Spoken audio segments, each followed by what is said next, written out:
Back in the end of 2023, I brought up how I felt like Zombieland Double Tap was a lackluster sequel. A major reason for this was what I believed to be due to the fact that it was a hodgepodge of ideas originally intended for an episodic series. Over 10 years ago, it was honestly an interesting prospect, a comedy version of the risingly popular AMC show The Walking Dead. Zombies were selling, and Zombieland was only a few years old and had a cult following, so it only made sense to make a spin-off, utilizing the slapstick humor, heartfelt moments, cross-country adventures, and most importantly, the Zombie Kill of the Week formula being perfect for an episodic format. It promised more of what we loved from the 2009 movie with the same characters, yet with completely different actors and tone. Not only did it fail to release, only one episode was ever produced as a pilot before Amazon declined to move forward with it, leaving creator Rhett Reese to blame fans of Zombieland for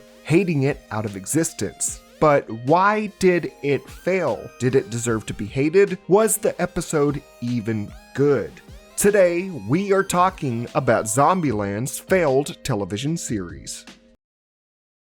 2009's Zombieland saw much commercial success. With a budget of $23 million and a star-studded cast of Woody Harrelson, Jesse Eisenberg, Emma Stone, Abigail Breslin, and even Bill Murray, the movie would rake in over $100 million in the box office. At the time, it broke the record for the most profitable zombie movie in history until World War Z released what Brad Pitt called, "It is the most intense thing you're going to see all summer. It's big, it's good summer fun, and we do not let up. It's so much fun. It's great summer fun." I mean, this is a very authentic, original summer film, and the fact that it's so grounded and all around, Zombieland was critically acclaimed by both reviewers and audience members, both for its characters, story flow, slapstick humor, and flashy gore and graphics. So, some kind of extension to the universe surely was in the cards. While we previously discussed what led up to the creation of Zombieland Double Tap in 2019, we are going to ignore how it came about and explore moreover what led up to the development of and the series pilot itself. Hot off the trails of the film's success in the end of 2009, a veritable golden age of zombie media had been slowly ramping up. Left 4 Dead 2 came out the next month. Hell, every game possible was including zombies in some form or fashion. But most notably of all was the next year Walking Dead exploding onto the scene. Execs and media conglomerates were chomping at the undead bit to get a slice of that zombie American pie. So when they saw a successful movie in Zombieland, both Fox and Sony were interested in bringing it to television audiences on CBS, bringing on series creators Paul Wernick and Rhett Reese in 2011 to write the adaptation. It seemed like a perfect transition. Also important to note, they had previously stated that Zombieland itself was originally written as a pilot for a TV series before ever being considered as a full-length motion picture. As shown on an article on Screen Rant, Zombieland producer Gavin Polone stated the original plan for this was to make it as a TV show. Indeed, CBS actually ordered a pilot script for the concept all the way back in 2005, but they did what networks do, which is to take all the good stuff out. CBS ultimately passed, and Sci-Fi was interested, but couldn't make things work financially. So it was because of a mixture of working with dulling down the violence and language or working without a proper budget. Zombieland was not destined for its original debut as a series. But with the movie's overwhelming success and The Walking Dead breaking records and making everyone want to copy the formula, Zombieland becoming what it was intended to be was most definitely a can't-fail strategy. That was until the first omen was hinted at. Production was to begin in 2012, but delays had been occurring, specifically with assembling the cast and staff. Most worrying to many fans was the fact that not a single actor from the original movie was supposedly returning to reprise their roles. Disappointing to say the least, considering how much the movie hinged on Tallahassee, Wichita, Little Rock and Columbus. Most of the movie was just them interacting with an empty world that sometimes had undead bodies with no character, and then sometimes flashbacks with characters sprinkled in, but it was just those core four. So to completely replace the faces and voices of those characters would not sit right with fans. It would not be until January of 2013 that these fears would come to light fully. A casting call had been put out for the four major characters, with some of the script pages leaking details on how their personalities would shift to fit a weekly format, and most likely the actors themselves, with Tallahassee being less spiky towards Columbus and reasoning that his purpose is being the father figure of his new group. Columbus being basically the same, except searching for his family and looking into books on fatherhood with Wichita. Jumping the gun a bit there about making babies in the zombie apocalypse, aren't we, buddy? Especially with him being the guy that makes all the rules in the zombie apocalypse. Wichita leaned more into the criminal lifestyle she previously had by teaching her little sister how to do math by using car speeds in liquor store robberies.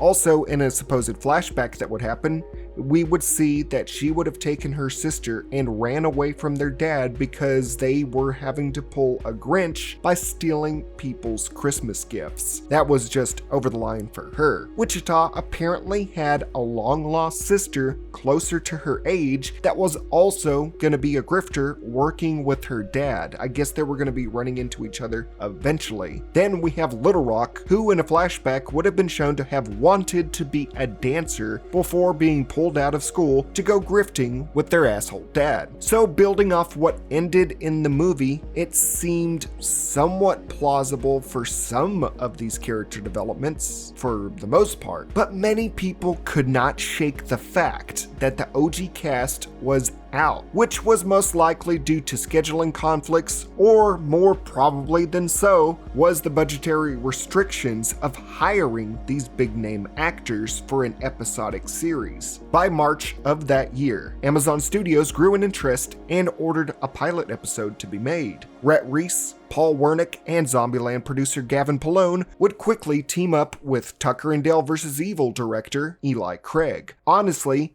a very solid pick to direct, considering how great the 2010 horror comedy was and trying to translate that experience to Zombieland. Also, the cast had finally been announced. Replacing Woody Harrelson for the role of the roughneck Tallahassee would be Kirk Ward, who I found most notably as the car chase cop from the Tenacious D movie, The Pick of Destiny. Yeah, I got some fellas with a broken taillight. Apparently, Tallahassee grew his hair out like Francis in the Left 4 Dead comics. Also, he looks a lot less intimidating, and he looks and sounds like a douchebag that picks bar fights and then loses them nightly. Replacing Jesse Eisenberg for the role of the self-inserted good guy Columbus would be Tyler Ross, another guy I found notably in the horror genre for being a character's friend seen very briefly in the Slumber Party abduction segment of VHS 2. See, there he is, right there, the guy in the pink shirt. That was the new Columbus. Apparently, for the TV show, Columbus de-aged, and he also wants to impregnate Wichita as soon as possible. Replacing Emma Stone for the role of the badass, not like other girls girl, Wichita, would be Myra Walsh, who played the lead bitchy girl in the direct-to-cable sequel, Mean Girls 2. Translating her from the role of a click-centric plastic queen to a don't trust men outlaw surely was a choice. I guess the main reason they picked her was because she has blue eyes like Emma Stone's. That's the only reason I can see. And then last, replacing Abigail Breslin for the role of the little girl with the big girl attitude, Little Rock, would be Isabella Vidovic, who most notably played the daughter of Jason Statham, who fights a bully at school who ends up being connected to a crime boss. It feels like they just picked a random girl that was kind of feisty and called it a day, because man, there is nothing there that would have made me say, oh yeah, that is Little Rock. By April 2013, the pilot was fully made and released online to the now defunct streaming service Love Film, as well as Amazon Video. Released by Amazon to the public alongside 8 other pilot episodes of other series to gauge which would generate online interest the most. Things would not go in the favor of the series though. Online forums and comment sections hated it before it even released, with trailers showcasing the characters and how off-putting it felt compared to the movie to most people. Now, with the pilot out, it only cemented the preconceived notions of many Zombieland fans. Most people, myself included, did not understand why they had to reuse the OG cast of characters. Why didn't they recast them? You have the rest of the zombified world to work with narratively. Why not explore that? Why not use other characters? I agree with that 100%, but I will get more into that point later. Because of the online backlash and negative reviews, Amazon ultimately declined production of the series. Now, it wasn't like Amazon was against the idea from the start.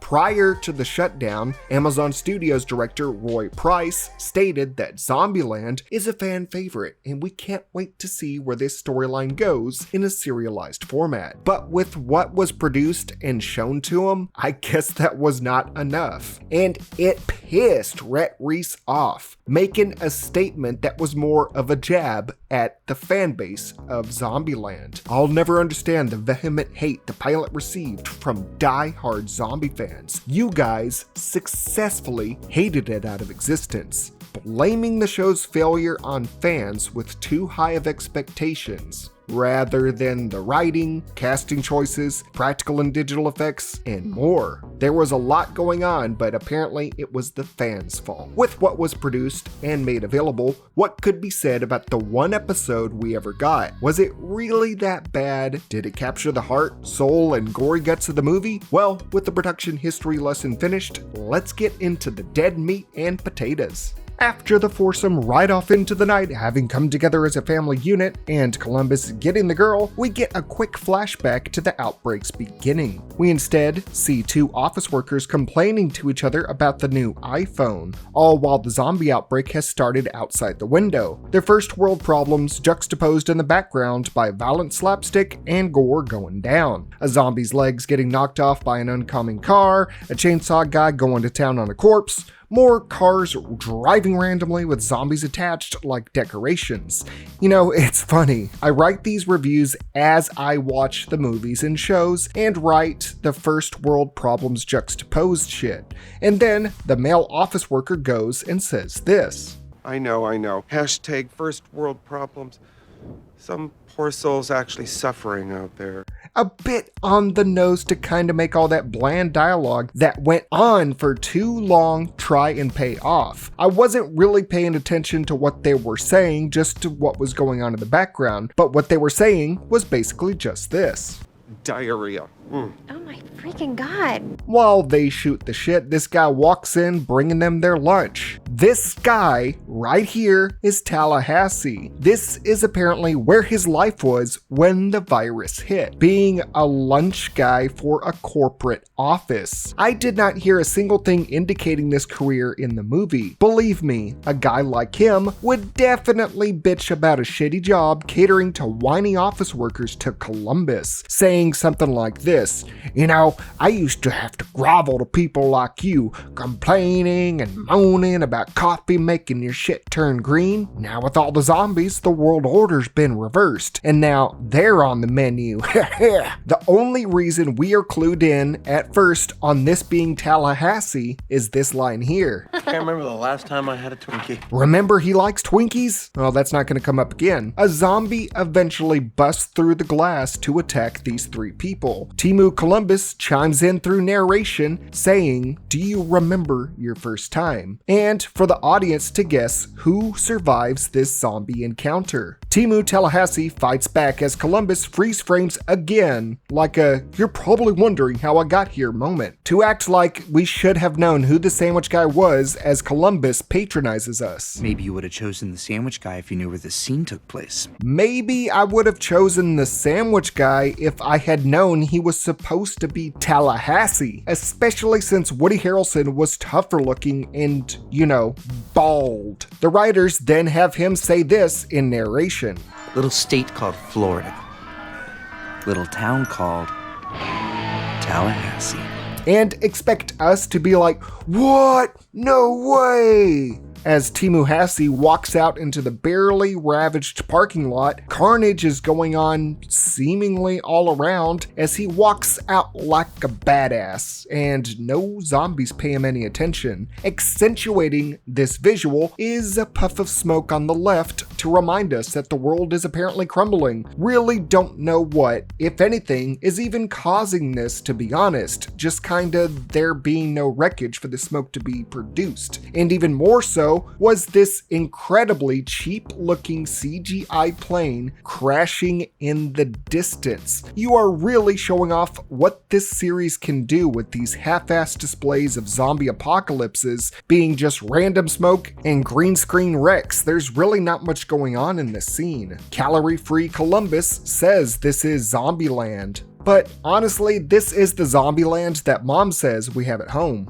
The series is apparently set 2 months after the events of Zombieland 1, or after the outbreak started? I don't know, this timeline is not well defined. But we get the first rule of cardio as T-Dog is running away from, not a zombie, but fire in a building. They all watch as a fireworks store goes off in a big explosion of whiz and bangs. For a rule-obsessed gang trying to survive a Zombieland, why the flying fuck-a-doodle-doo would you set off the loudest and brightest thing possible just to celebrate July 4th on June 17th? Just like Double Tap, it feels like this group of 4 learns absolutely nothing from the amusement park ending of the first movie and just does shit to be stupid to progress the plot. All of this to be a setup to deliver 2 elements in the narrative. For Columbus to tell us the names of every single character and who they were, because both new-time viewers and returning fans would not have a clue who they were. And for them to have Little Rock say that the fireworks were missing something. They look around wondering what she meant. For any sane person, it would be, "Oh yeah, we probably just attracted some full sprinting, flesh-hungry, bloodied virus carriers, and we should probably get on the move." But nah,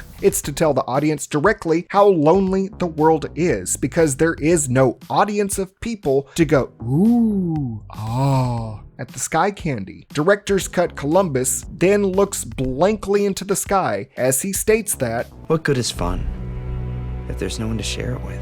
Bro, you spent the first movie finding people to share moments with because you had no one prior to the apocalypse. You even made a rule because of Tallahassee. Remember? Enjoy the little things. Does a new girlfriend, father figure, and little sister not count as other people? So this is basically what the focus of the series would have been, trying to find other survivors. Unlike the original movie being about coming together with outcasts from different corners of society to survive. It just boils down to, we need more people, a sort of antithesis to Zombieland since it likes to focus on its core group of survivors. And that is going to be a running theme in the show as well. Columbus dictates how they have been goofing around LA for a month together. Is this series a retcon or reimagining? Because the first movie was set 2 months after the zombie outbreak started, where they meet each other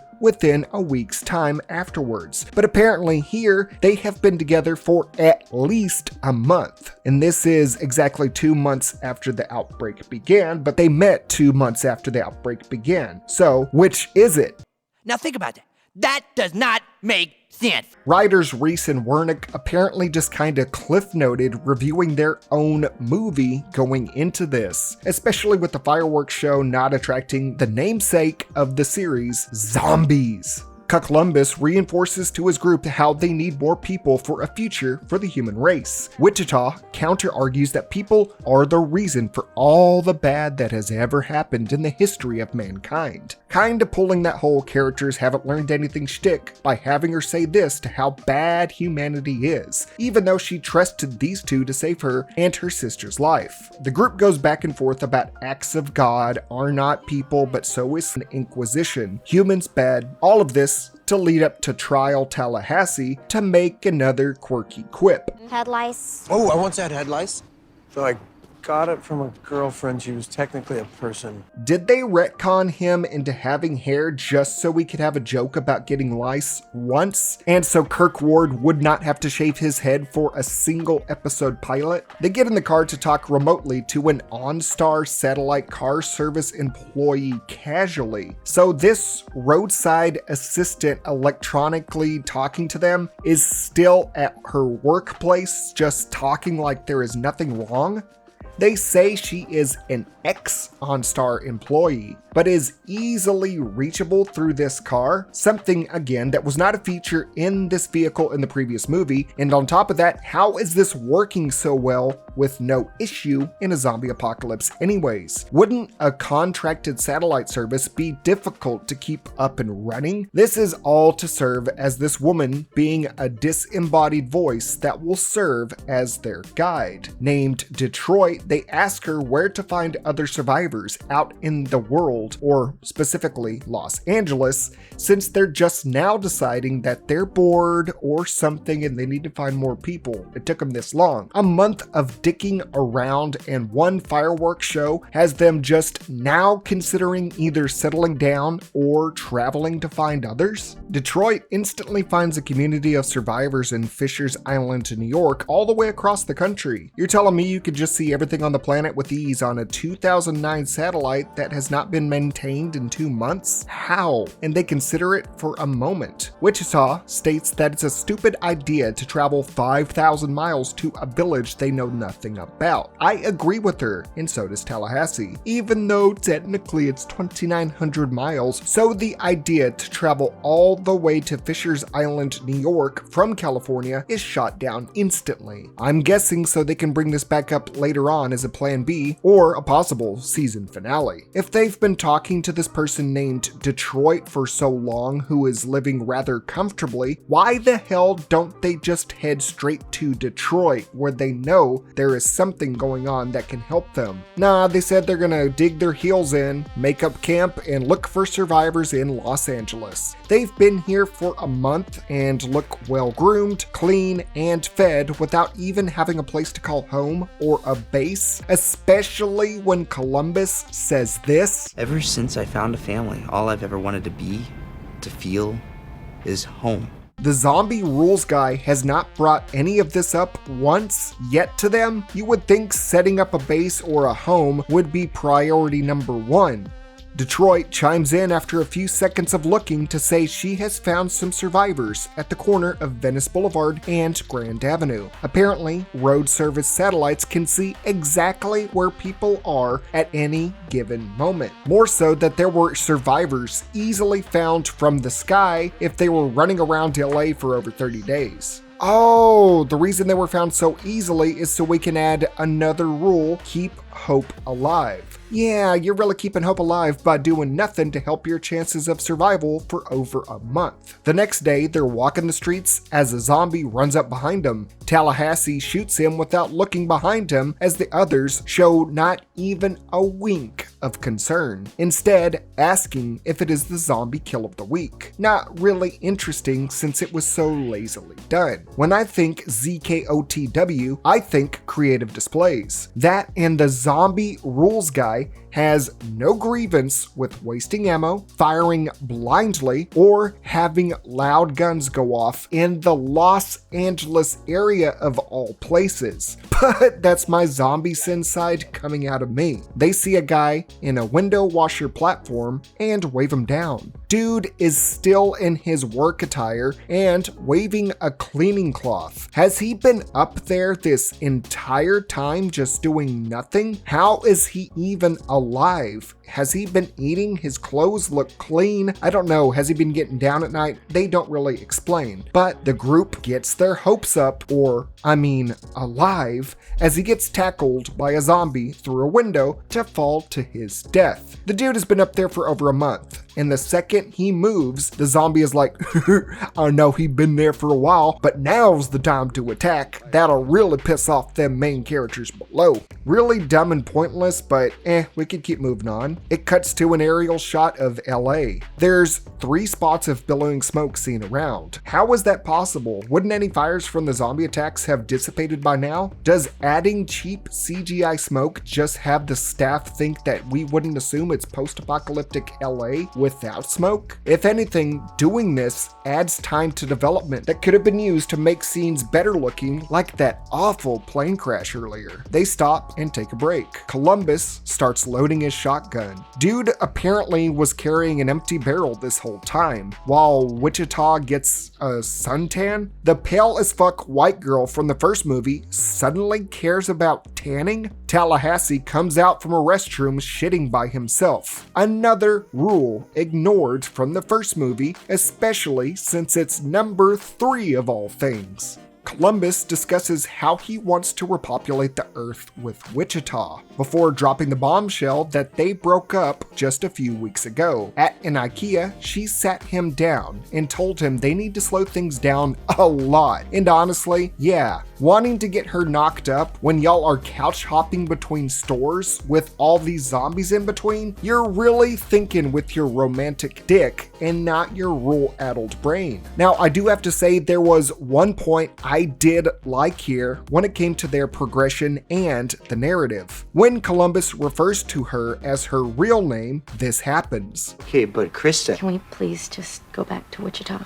So we get some level-headed reasoning as to why they reverted to their city names. Something omitted and completely forgotten for the sequel. It feels like in Double Tap that the writers assumed people watched this one episode, and that explained why they were still going with their city names. Having the incel nice guy being overbearing since he is the last guy in her age group alive being shot down, and her wanting to go back to how things were before the kiss just makes more sense. Tallahassee gives him some advice to live like you only have 5 minutes left to live. The writers are trying to make Tallahassee feel more nuanced and grounded, even though we did have that scene with him and talking about his son in the first movie. He was basically saying to go and pursue Wichita even more, even though that is the reason she backed off in the first place. He was being overbearing. The reason she is suntanning in the first place, by the way, it is so Tallahassee can say this. You want to back up that badunkadunk. Again,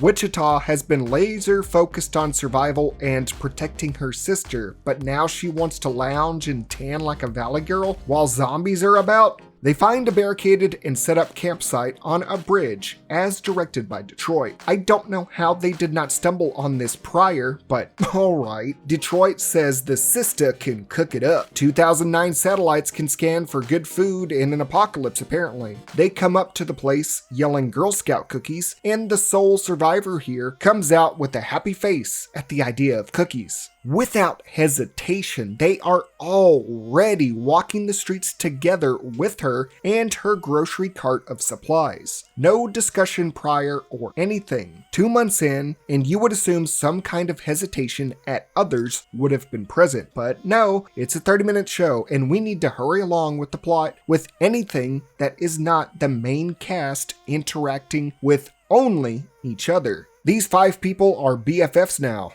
If you need a crash course in the kind of humor we would be expecting with the series, here you go. Regina. Regina. Kind of like vagina, but with an vagina funny, what can I say? So funny, in fact, they put a vagina counter on screen for every time Tallahassee says it. She then pulls out a fully baked pie because it's easy to make in that rinky-dink camp, and pie is another word for vagina. They eat it, and as they induct her into their group and the vagina counter ticks twice, Regina gets hunted off the bridge. Really? Killing off another survivor by a tackled fall again? Was the budget not there to show them getting torn open or have any carnage? There's only been, 3 zombies thus far in the present period, and 66% of them insta-killed survivors like a charger in Dead Center Chapter 1. These randoms have been surviving this long just to die like that? And for these zombies to be completely silent and out of nowhere, like the ninja zombies that would appear 6 years later in Double Tap, are apparently the only special infected anywhere in Los Angeles.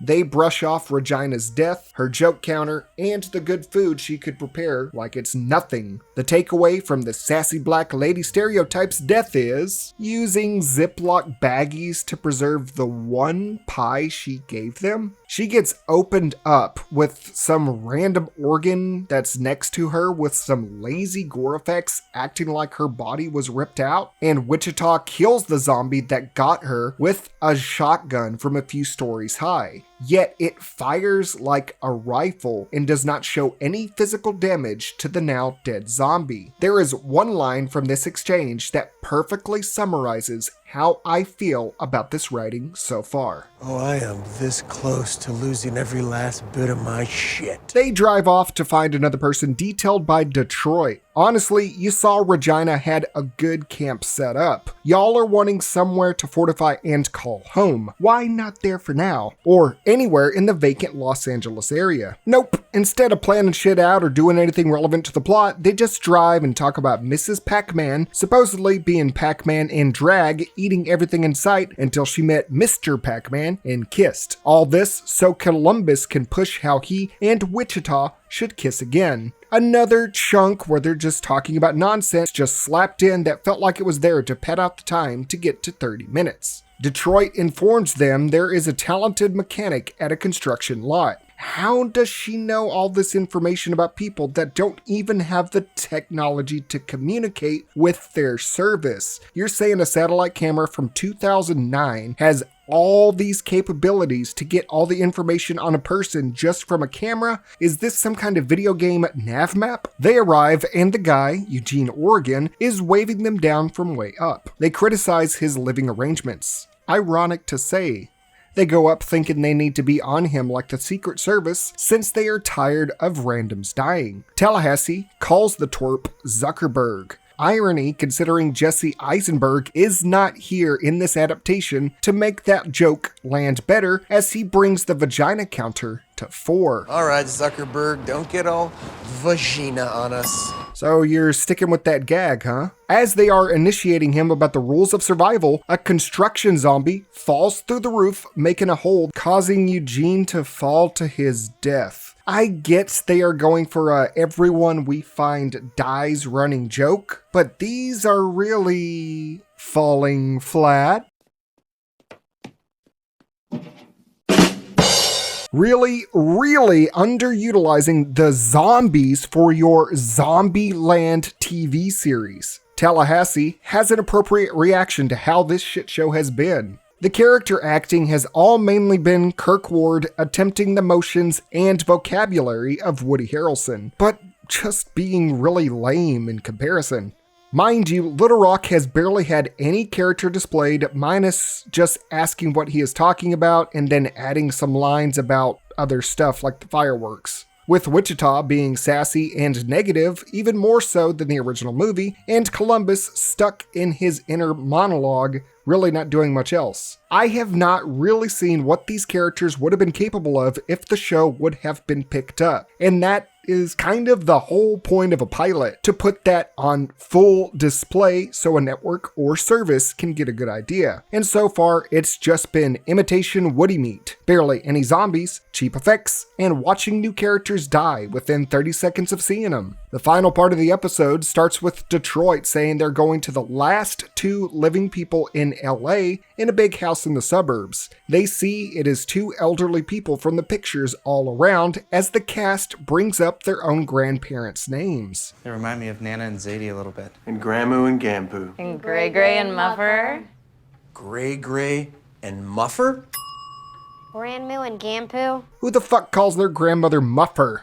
They start searching the house for him. Columbus, once again, breaks a rule that is in his top 3 and goes to the restroom by himself, putting his shotgun down just to wash his hands for some reason. Do the writers even realize that the rules that they impose should still exist, even if they are not mentioned in that episode, especially from the one particular guy who emphasizes them on a constant basis? The zombie grandparents spawn next to him and only stare at him as he stumbles over the pronunciation of their grandparent names and just kinda rambles his words to them. They just sit there gawking at him despite every single other zombie in this pilot that has been seen in the series has literally Usain Bolted to a survivor to knock him off a cliff. But here we have to have the main character stumbling crap of, look, listen, I had grandparents once, I know what it's like, that kind of crap. But after a while, the geriatric dead decide, oh yeah, we are zombies, let's attack them. He drops his shotgun after picking it up and is forced to use a walker to defend himself. We get a decent little gag of Columbine not using a gun, but instead throwing the tennis balls from the bottom of the walker at the zombie grandpa. But it begs to question why the other 3 of the group have not arrived at the first sign of screaming. Again, this rule-oriented squad might have a come rushing to save someone in trouble rule. There was the don't be a hero rule, but that got retconned at the end of the movie and it was just be a hero. Wichita shows up and instead of using the gun she walked in with, everybody had a gun when they walked inside the house, she instead decides to just break a glass vase over the tops of their heads. You all walked in armed with heavy weapons.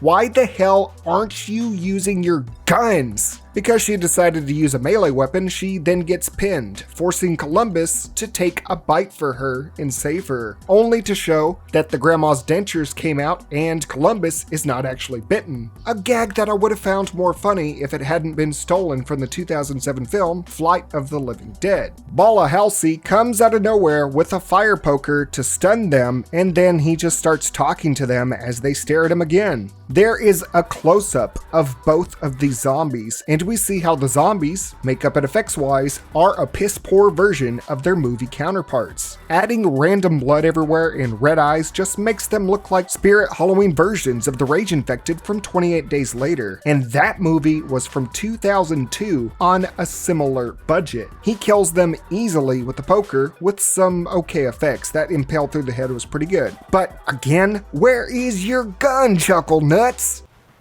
This is really, really fucked up. Hey, who?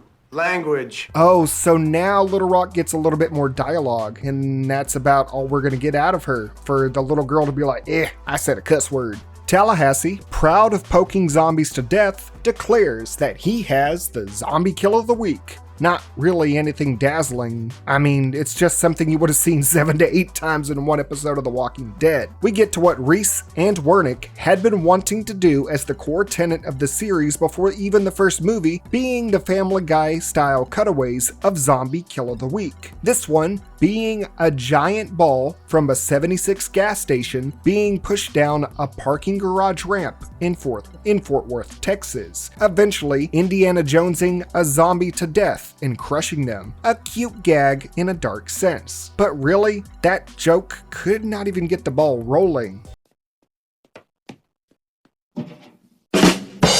I can tell they were really wanting to go in a Looney Tunesy route with the kills, like the old woman in the piano kill from the first movie. But I feel for the pilot, they should have done a much more flashier and gorier kill. But I mean, the pilot is over 10 years ago, so what are you gonna do? Because he technically saved her, she starts warming up to Columbus again. They drive off, and Detroit over the radio says that all the people she knew the exact coordinates of in Los Angeles are dead? Really? How do you know that? But okay, let's drive to New York like we previously said. No other option, huh? Y'all magically were able to find 3 people and 2 zombies? Now you're just gonna give up on this giant metropolitan area? How does Detroit know no one else is in LA? The damn county is home to over 10 million people alone. The lack of survivors and zombies so far has been vastly disappointing. They only encountered like 3 zombies throughout the episode, maybe 4. They drive off into the sunset as they eat their leftover pie and embrace their adventure, and are apparently going to detour to Detroit, Michigan to go get the woman on the OnStar radio. But I mean, it gets weird right at the very end here, because suddenly the microphone quality for Columbus's narration changes and gets worse. In the meantime, adventure awaits, and so do 5 billion zombies.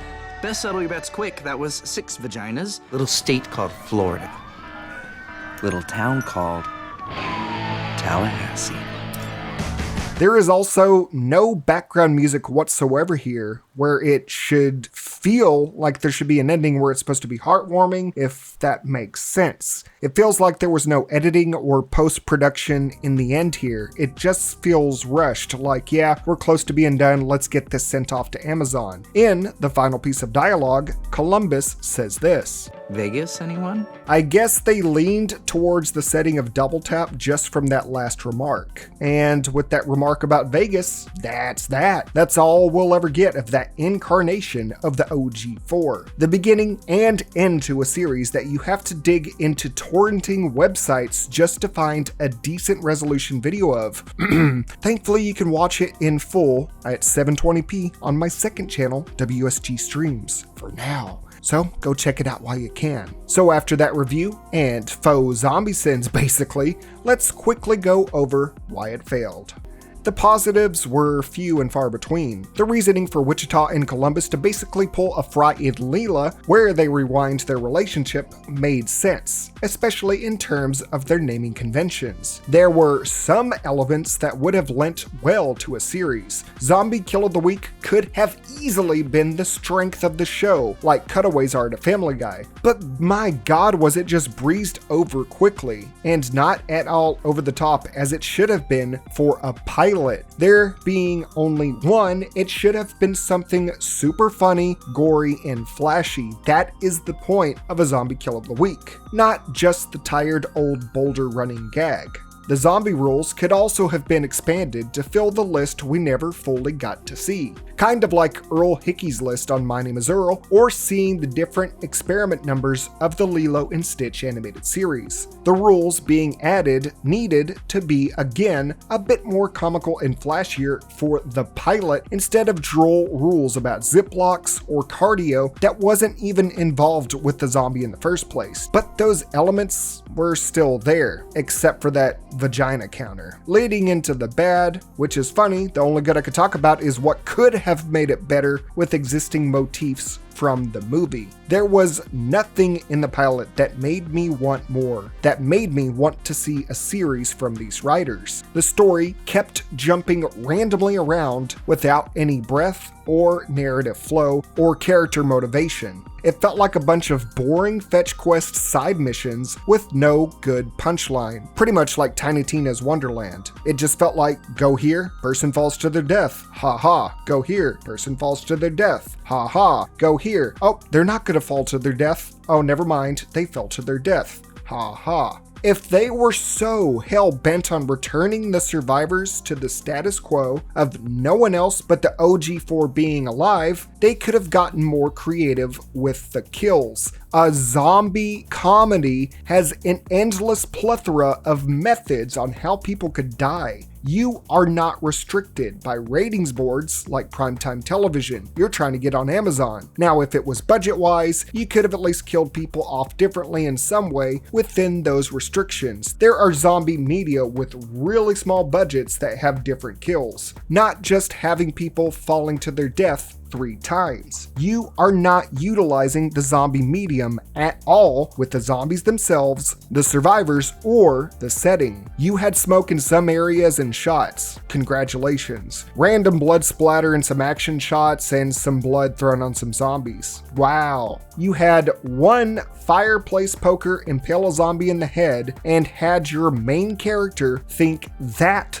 was impressive in the general scope of all zombie slaying. Tallahassee in-universe has killed zombies in a much more creative fashion. Don't you remember that Banjo thing saying you got a purty mouth? Now he thinks one little poke to the head is zombie kill of the week? The pilot of this series lacked any kind of display on what kind of wild shit the survivors could get into, what other people they could run into, and how they could kill zombies and the threat they impose with some dark comedy. Not bringing back Jesse Eisenberg, Emma Stone, Abigail Breslin, and Woody Harrelson hurt this more than anything else. Yes, their pay grade and film schedule as big name actors was always going to make them unable to sign on for a running series. But as I stated before, this is a zombie apocalypse story that encapsulates all of the world. You did not have to use Columbus, Tallahassee, Little Rock, and Wichita. You can make a whole new cast doing their own thing anywhere else in the planet. It could have worked and not shot this pilot in the foot before it even crossed the starting line. If it had been other characters, people would not have flooded the comment sections with negative feedback so quickly. You wouldn't have had to write the characters saying their names to the audience and other characters over and over again to make sure we knew who they were, because let's face it, they do not look like the characters they are acting as. But it seems like there is a comfort zone for Reese and Wernick when it comes to character writing. The original 4 survivors and their story are what matter. It feels like the first movie was like catching lightning in a bottle that these creators are trying so hard to emulate. It feels like they were not confident enough to deviate in characters for a series. Hell, Zombieland Double Tap even felt that way when we got carbon copies of both Columbus and Tallahassee in Albuquerque and Flagstaff. None of the actors felt like the characters we knew and love. Props to them for trying, but it just wasn't there. They felt like cosplayers you would see at a local comic or horror convention, imitating basic character traits displayed by the actors, but not becoming the characters. Columbus was just wimpier and more making baby focused. Wichita was more negative and standoffish despite her development from the film. Little Rock had little screen time and was just there to add some quips to whatever Tallahassee or Columbus was saying. Tallahassee was the biggest sin.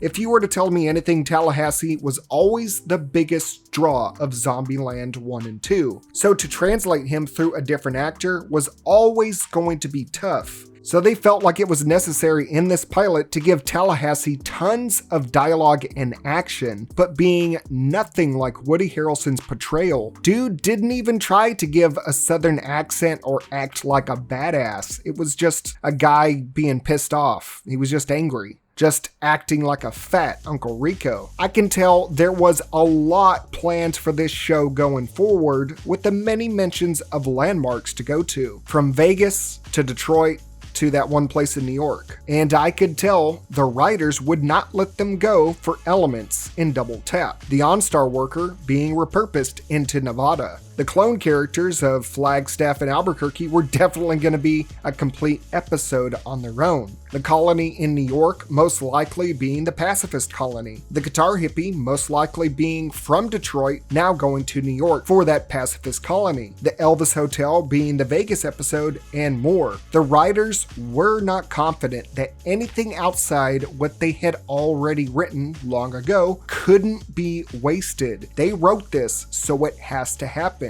And that definitely boils down to them having to reuse the characters, but not the actors. And for that, they pulled something similar to Back 4 Blood on this project and caused it to be Left 4 Dead before it could take off. It still bugs the hell out of me that writer Reese states that fans hated this show out of existence. But you know what? He's right. Amazon probably saw the primarily negative response and pulled out. But here's the thing. When you adapt a series out of something with a large fan base, you have to understand people enjoyed it in the first place for some specific reasons. If you gut core components of it, water it down in areas that people enjoy, and just rush the job within a month or two to say you adapted it, people are probably gonna hate it. That's been proven time and time again. The thing is, you can make something and have a wonderful group of people, but you have to have the forethought of, should it be like this in the first place? You can't go and make something and then turn around and be like, well, we worked really hard on this. You should have thought, should I make it this way anyways and be mad at people that enjoy what I made prior? The series pilot followed many of the notes of the movie, I will not lie, but it lacked any of the build-up or payoff to make it pay off. Comedy-wise, character-wise, zombie-wise, and heart-wise. It just felt as empty as Los Angeles did in the show. It definitely failed because it was a pale comparison in every regard, and, in my opinion, deserves to be forgotten. What do you think? Was I too harsh? What are your thoughts on the series? Let me know in the comments below. Chip in a buck or something over on my Patreon or YouTube channel memberships to be featured on this pretty cool list here. Thanks to Chago for editing this video together. He is always a cool dude. Support the channel by using code WOW at GamerSupps to get 10% off your order, and I'll get my own flavor and waifu cup to hopefully make it Left 4 Dead inspired. Until next time, I'm Zackass, aka Wow Such Gaming. Never forget to stay happy, stay healthy, don't make a spin-off series, and most importantly, stay WoW.